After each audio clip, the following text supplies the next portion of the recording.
Ryan wasn't expecting his phone to ring at 3:12 a.m., and he definitely wasn't expecting to see his own name on the screen.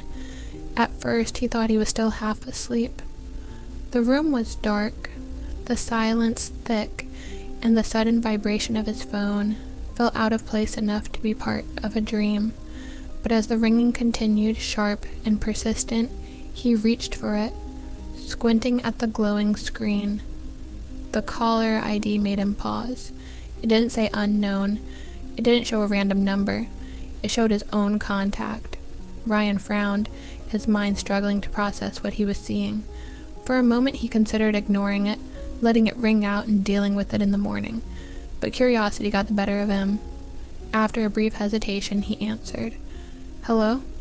For a second there was nothing but silence. Then he heard it, soft, uneven, and unmistakably close to the microphone. Ryan sat up slightly as a strange unease crept into his chest. Who is this? The breathing continued for another moment before a voice finally spoke. It was his. Not similar, not close. It was exactly his voice down to the smallest detail. "You need to listen carefully," the voice said. Ryan's heart began to race as he pulled the phone slightly away from his ear, staring at it like it might explain itself. "This isn't funny," he said, trying to keep his voice steady. "Whoever this is, stop. You don't have much time." The voice interrupted. "What are you talking about?" The tone wasn't mocking or playful. It was urgent, serious. Ryan swallowed, the tension in his chest tightening. "What are you talking about?" There was a brief pause, followed by a quiet shift in the breathing on the other end. When the voice spoke again, it sounded strained, as though it was trying to stay calm under pressure. "I'm you. I'm calling from tomorrow." Ryan almost laughed, but the sound caught in his throat before it could fully form. Something about the way the voice spoke made it hard to dismiss completely. It wasn't just the familiarity, it was the emotion behind it. Fear. Okay, let's say I believe that. Why would I be calling myself? Another pause. Because something happens. The words hung in the air, heavier than they should have been. Ryan leaned back slightly, running a hand through his hair as he tried to think. What happens? There was a long silence this time, broken only by the faint sound of movement on the other end. When the voice returned, it was softer. "I don't have time to explain everything," it said. "You just need to leave your apartment. Right now." Ryan's eyes shifted toward the door of his room, the darkness beyond it suddenly feeling more noticeable. "Why?" he asked. "Because if you don't," the voice replied, "you won't make it to tomorrow." A cold feeling settled in his chest.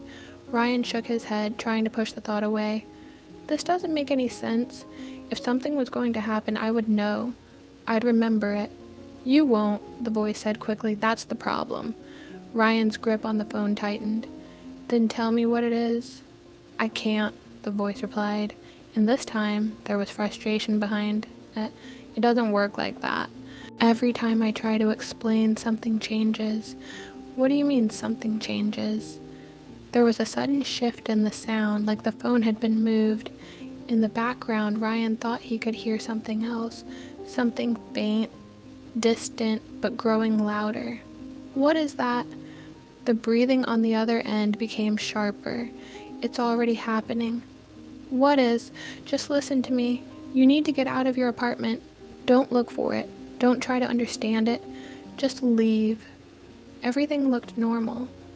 Nothing seemed out of place. And yet, the urgency in the voice made it impossible to stay calm. "This is insane, I know, but you have to trust me." That was when he heard it. A sound from somewhere in the apartment. It was faint at first, barely noticeable, like something shifting slightly out of place. Ryan turned toward the door, his breath catching as he listened more carefully. It happened again, closer this time.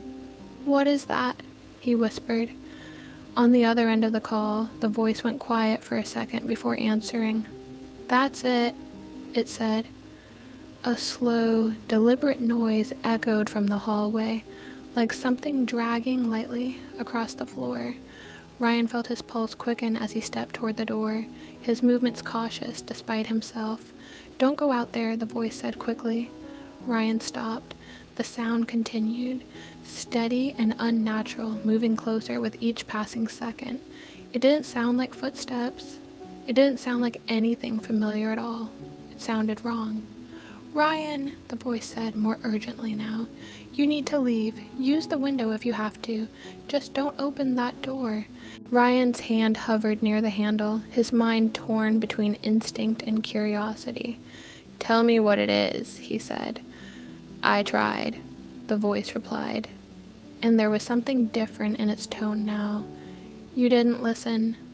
Ryan's breath caught. "What?" There was a pause, then quietly, "You opened the door." A cold wave of realization hit him as he slowly looked down at his hand. It was already on the handle. The sound outside stopped. The silence that followed felt suffocating, pressing in from all sides. Ryan's heart pounded in his chest as he stood there, completely still, waiting. "Ryan," the voice said, barely above a whisper now, "if you can still hear me, don't—" The line cut out. The call ended. For a moment, Ryan didn't move. The silence in the apartment felt unnatural, like something was waiting just beyond it. His phone screen went dark, leaving him standing there in the dim light of his room. Then came a knock, 3 slow, deliberate taps from the other side of the door.